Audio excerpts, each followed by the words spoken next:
The stars above the planet Veralia shimmered like soft pearls in the night sky. A quiet breeze flowed through the tall crystal towers of the capital city. It was a peaceful world, calm, orderly, and silent. Here, emotion was something to be studied, not expressed. Music was played in slow, logical notes. Movement was sharp and controlled. Varelians were proud of their discipline. They thought humans were wild, loud, and strange. And yet, they had invited them. A special event had been arranged, the first human-Varelian cultural exchange. It was held in the Great Hall, a massive round structure made of silver and blue glass.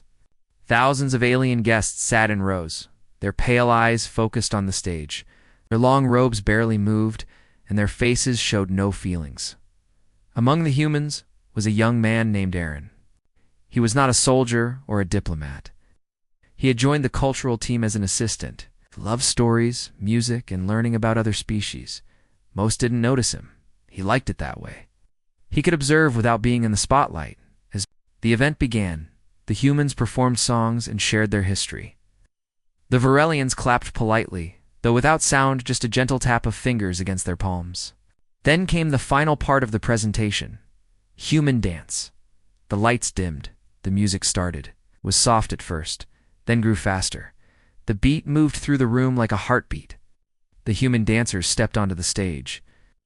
They weren't perfect, but they moved with joy, with emotion. Their arms stretched wide, their bodies swayed, and they smiled. Aaron stood at the side, watching his teammates dance. He loved this part.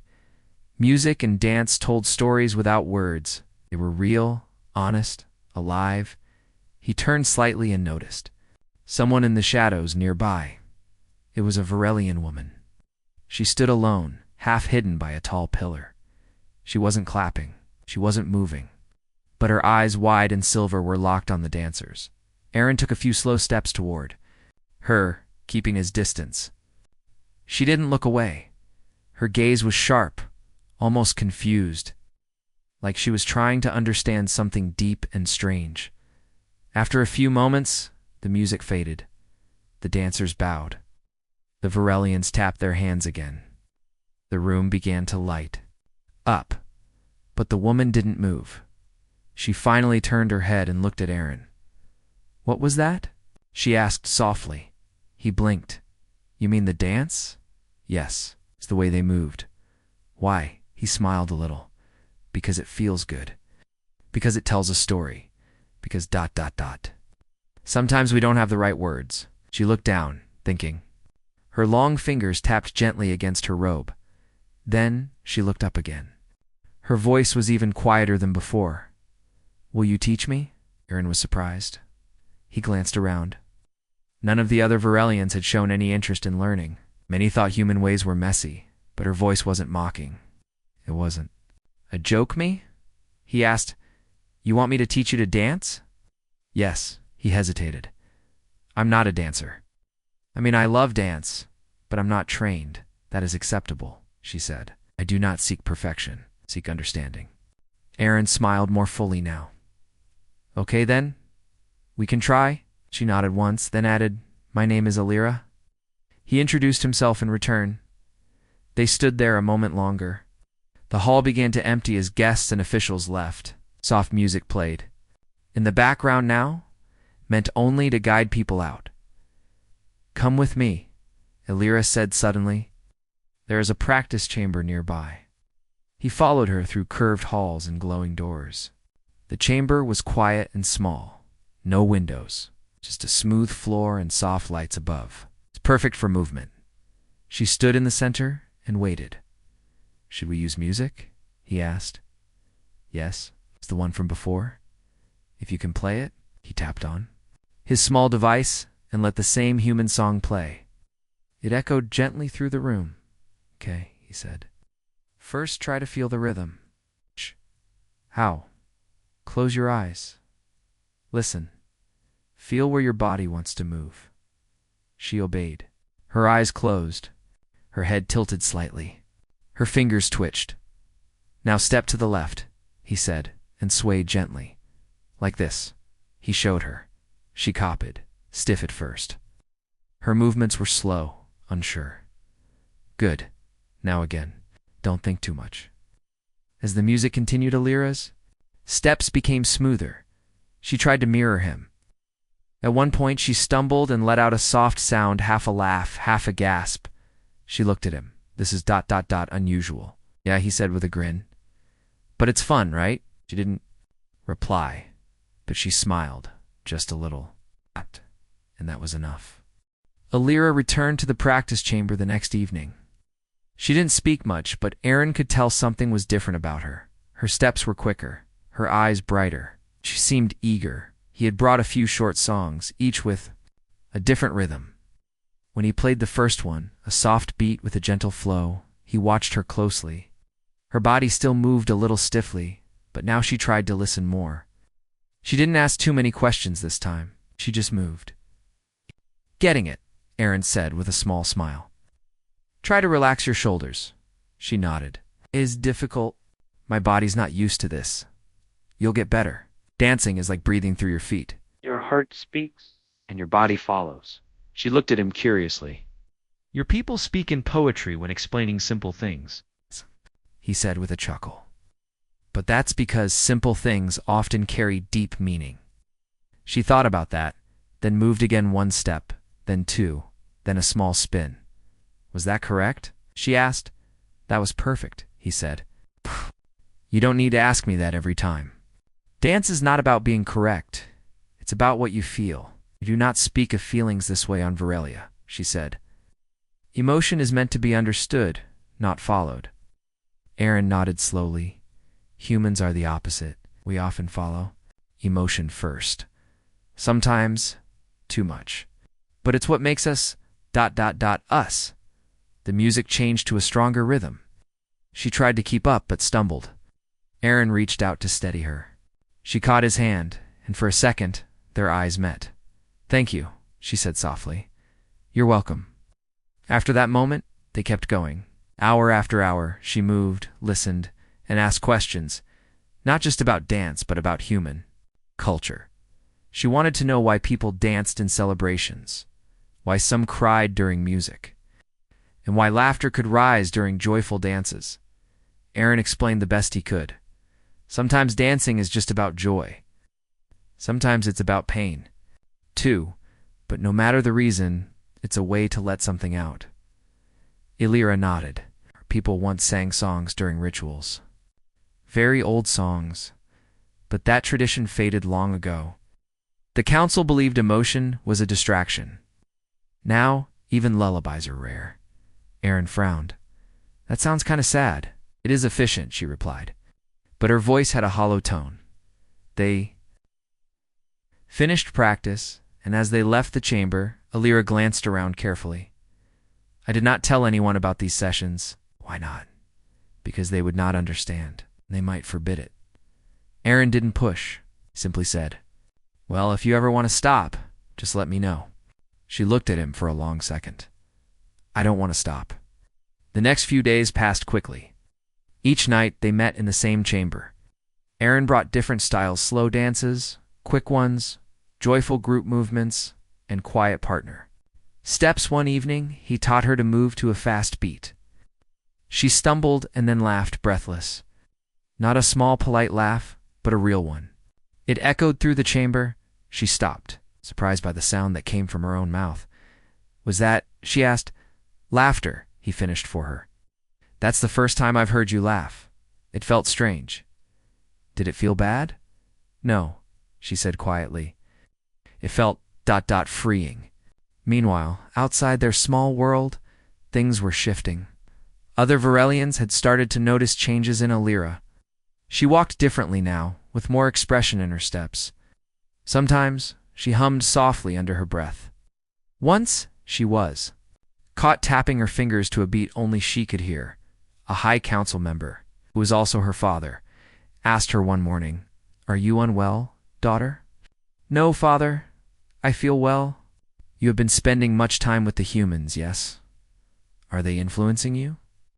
She paused, then answered, They are teaching me new things. Things we do not teach for a reason. She didn't respond. Later that night, as she entered the dance chamber, Aaron noticed she looked distracted. "Everything okay?" he asked. "They are watching me." "Who?" "The council. My father." Elders. Aaron frowned. "Do you want to stop?" "No," she said quickly, "but it may become harder." He nodded. "We'll keep it quiet." She gave him a small smile. "Thank you." He started the music. Something calm. Something steady. They danced. Slower tonight. Closer. Aaron taught her a step where they moved in a slow circle, facing each other. She kept her eyes on his. Her hands rested gently. In his, there was nothing fast or wild about it. It was quiet, patient, simple, but it spoke. When the music ended, she whispered, "I didn't want it to stop." Aaron smiled. "It can always start again." She looked down, her voice soft. "You are the first human I have truly listened to. Not just with my ears, but with my thoughts." Aaron didn't say anything. He just nodded. They stood in silence for a while as the night ended and they parted ways. Alira stood near the door and looked back at him. "Tomorrow," she said, "I want to try something new." "What kind of new?" "Expressing my own dance." Aaron raised an eyebrow. "Your own style?" "Yes. Something not from your world or mine. Something born in between." Aaron grinned. "I can't wait." And with that, she walked away, her steps light, almost playful. The next evening came with a quiet tension in the air. Alira walked through the empty corridors of the Crystal Tower, her mind full of thoughts. She had danced with Aaron for many nights now. Each step had opened something inside her that she didn't know existed. Now she wanted to try something of her own, a dance that wasn't taught, but felt. When she entered the practice chamber, Aaron was already there, waiting beside the music device. He smiled when he saw her. "Ready for your new idea?" he asked. She nodded, though her hands trembled slightly. "I am unsure if it will be correct." "There's no correct in this," he reminded her gently. "It's about what you feel." She stepped forward, standing in the center of the room. "Then I'll begin." Aaron didn't play any music. He just sat down quietly, giving her space. Lyra closed her eyes. Her breathing slowed. She remembered the feeling of the human music, the way her feet had moved to joy and sorrow, remembered laughter, mistakes, the touch of his hand, and the sound of her own heartbeat. Slowly she lifted her arms. Her movements were soft, almost like water. One step forward, a pause, then a twist of her body. She spun, not quickly, but with grace. Her head tilted, her fingers drew shapes in the air. Aaron watched without speaking. This wasn't a dance he had taught. It was something new, something born from both their worlds. Then, without warning, she fell to her knees, not from pain, but as part of the dance. Her arms spread wide, her face turned upward, her eyes stayed closed. For a moment, the room felt like it had stopped breathing. She stayed still, then slowly opened her eyes. "I finished," she whispered. Aaron clapped softly. "That was ... beautiful. Was it?" she asked. "Yes. It was completely yours. No one could teach that." Lara smiled, then walked over and sat beside him. Her face was flushed, her breathing light. "I did not think I could create something. I always followed orders, followed systems. But now, you followed your heart," Aaron said. She looked at him. "How do humans live with so much feeling?" "Not always easy," he replied, "but it makes life worth living." She nodded slowly. "Then I want more of it." The next morning, Alira was called into a private meeting. The room was quiet, with tall glass walls and 4 council members seated at the center. Her father stood beside them. "Alira," the eldest counselor said, "we have received word that you have been seen engaging in repeated contact with the human delegate." "Yes," she answered calmly, "and that you have been observed, moving in strange ways. Dancing, yes." Her father spoke next. "You are not being punished, but this is a matter of concern. Our people have moved away from uncontrolled behavior for centuries. Your actions may be seen as rebellion." Alira stood tall. "I do not mean to rebel. I mean to understand. The humans feel things we have forgotten. Their dance helped me remember that we once did too. Motion leads to chaos. Another counselor said emotion leads to life, she replied. A long silence followed. You may continue your meetings with the human, her father said finally, but you must not perform these actions in public. Elira bowed her head slightly. I understand. That evening, when Elira told Aaron about the meeting, he looked worried. You okay? Yes, but they fear what they don't understand. Most people do, he said. Still, she said, her voice firm. I want to continue, I'm with you. On the fifth night, Lyra brought something new to their session, a small circular object made of old vine branches and colored threads. It was a memory charm used long ago by children in her culture. This is from before our world became silent, she said. It was used in dance games. Can I see? Aaron asked. She handed it to him. I found it in my grandmother's belongings. Shh. Did you ever play with it? No, I wasn't allowed. But now I want to use it. Together they danced. Again, she used the charm as a prop, spinning it between her fingers as she moved. The room filled with motion and warmth. Even without music, their steps made a quiet rhythm of their own. But not everyone stayed silent. A young assistant to the council had secretly watched their sessions from a hidden hallway. He sent a message to a private security team, he believed. Elira was falling under human influence too deeply. The next night, as Elira and Aaron danced, the door burst open. 3 guards stepped in. Stop. Aaron froze. Elira turned toward them, calm but unafraid. What is the meaning of this? She asked. You are to be questioned for behavior outside accepted conduct, one of them said. And the human must return to his vessel. Raised his hands. We're not doing anything wrong. That's not for you to decide, the guard replied. Elira stepped forward. I will go with you. But he has done nothing except show me how to feel. The guards took her away. Aaron stood alone in the silent room, the charm still spinning on the floor. The hall where Elira was taken was cold and wide. Smooth white walls stretched out around her, and every sound echoed as if the room itself was holding its breath. 3 council members sat across from her, their faces quiet, their eyes watching. Her closely, Elira, one of them began. You were seen performing movements that go against the structure of our traditions? I was dancing, she said simply, and encouraging a human to influence you further. He did not force me. I asked him to teach me. Her father stood nearby, not speaking. His expression was hard to read. Didn't look angry only.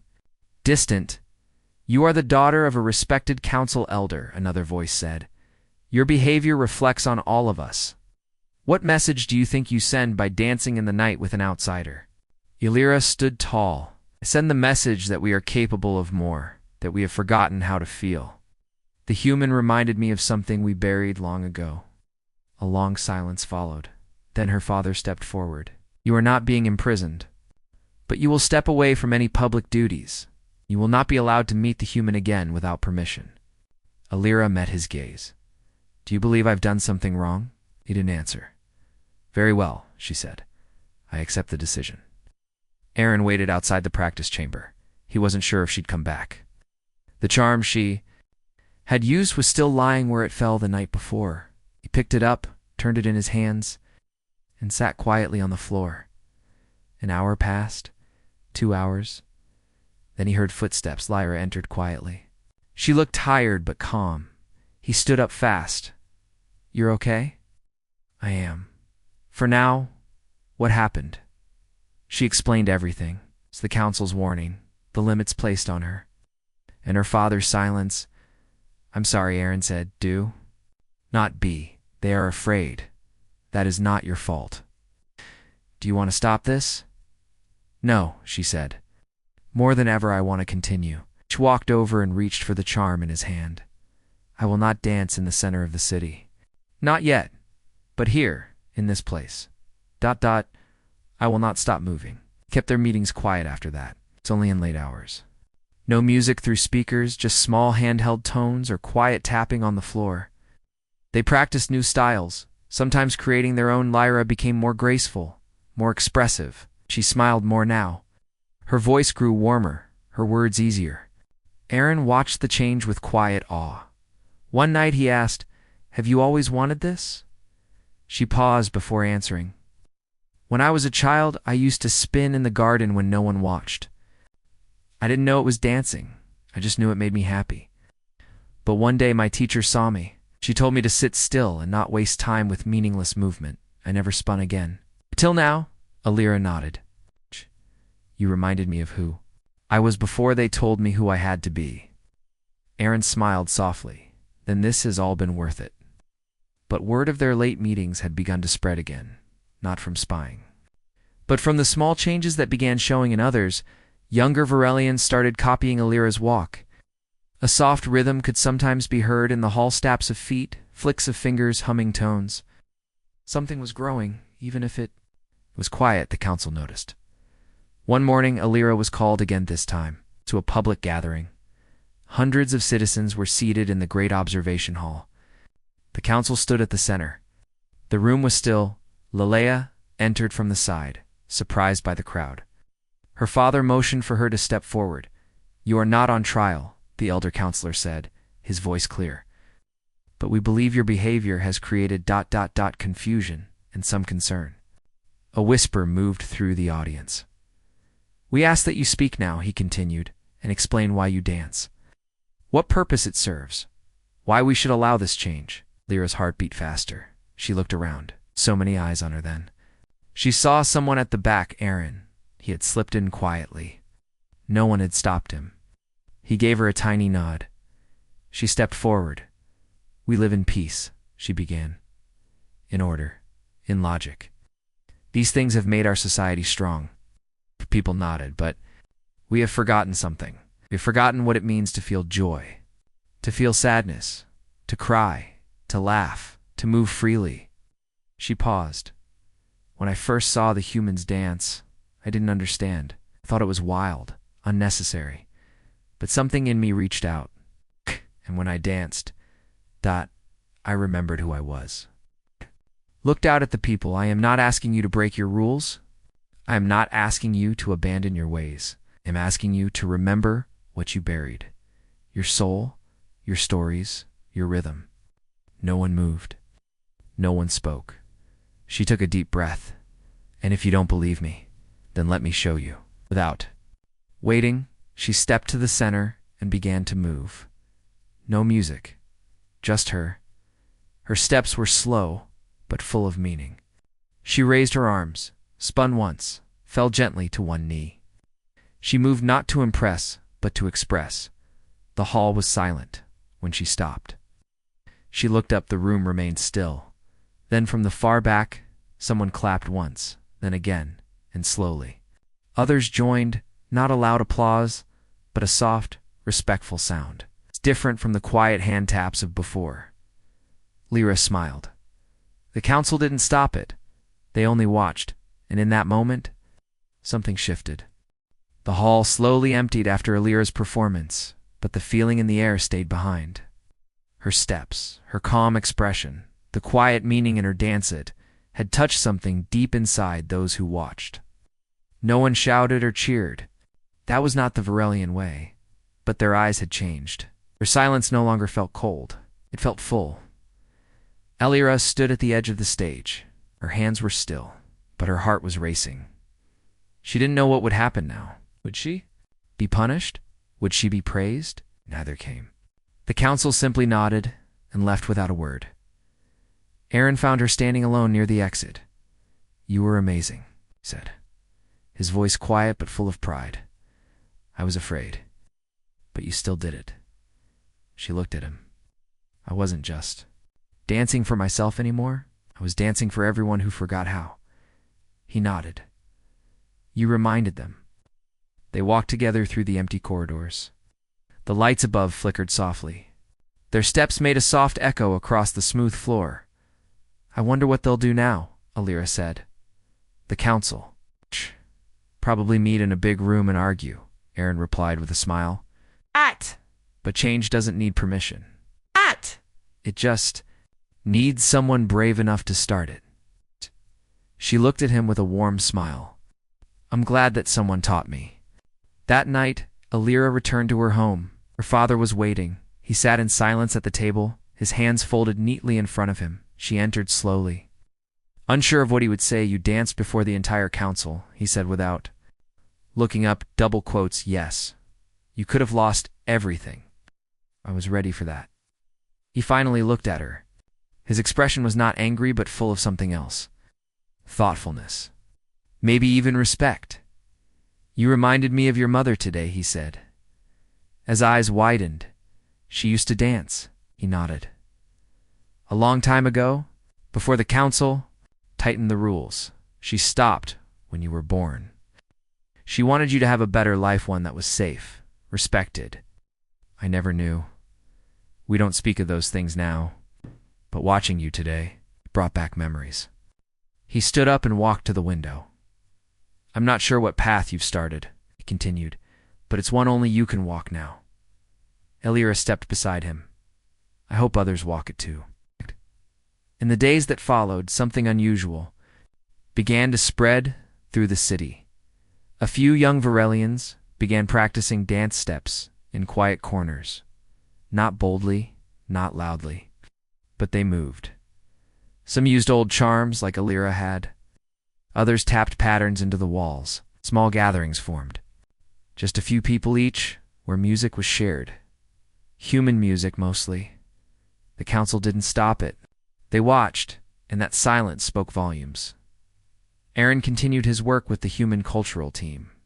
But every evening he returned to the practice chamber. Elira was always there. Sometimes they danced. Sometimes they sat and talked.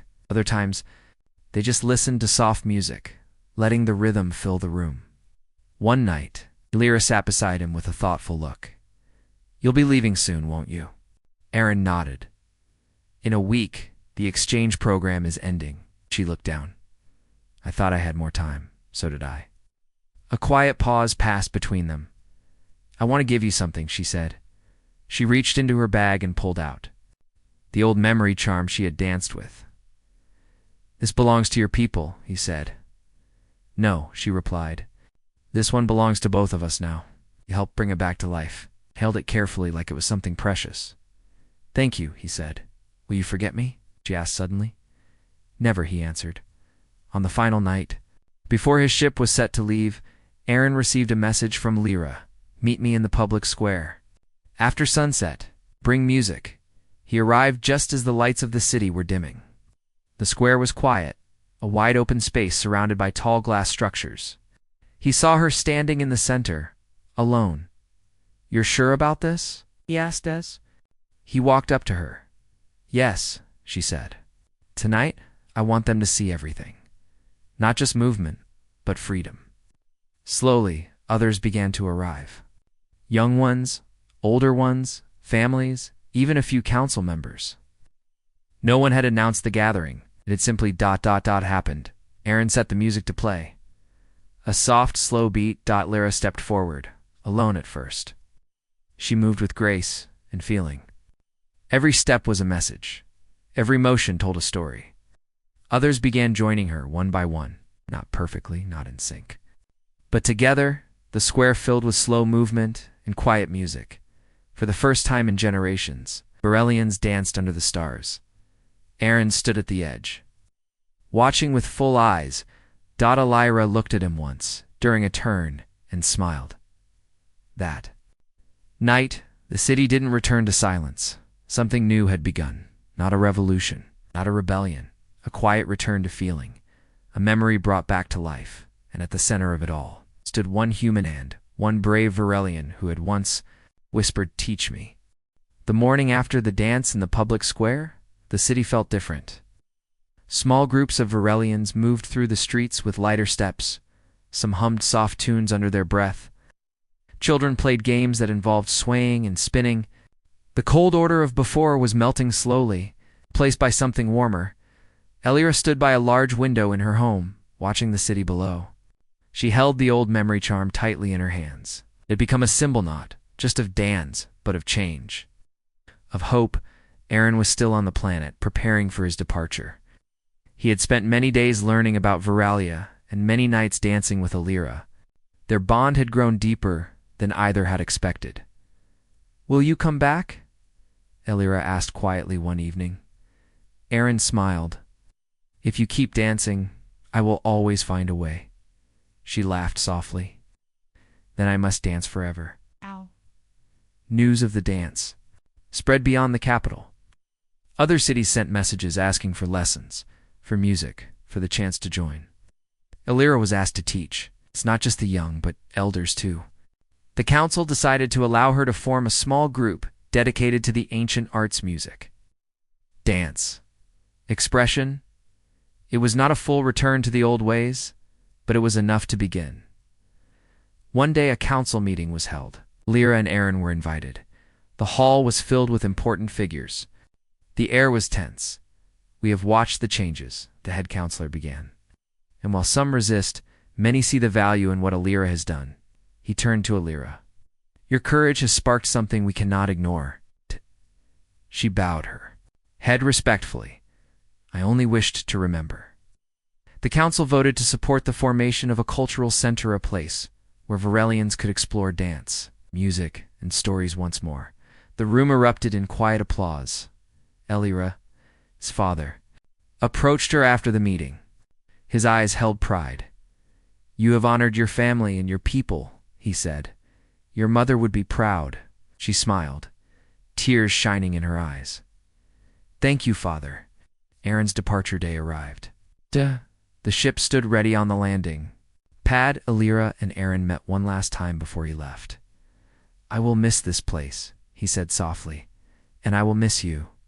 They shared a quiet moment. Hands held, eyes locked. Teach me to dance on Earth someday, Illyra said with a smile. It's a promise, he replied as the ship lifted. Illyra watched the stars until the ship disappeared into the sky. Years passed. Varelia was no longer the silent world it had been.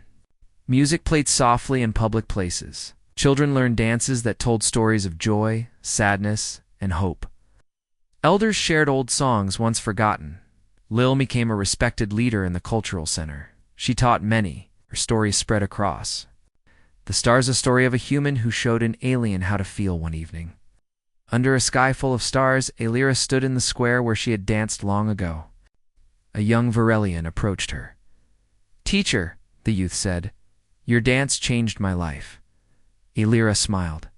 And yours will change the next. She took the youth's hand and began to move. Slowly, gently. The rhythm of life was back.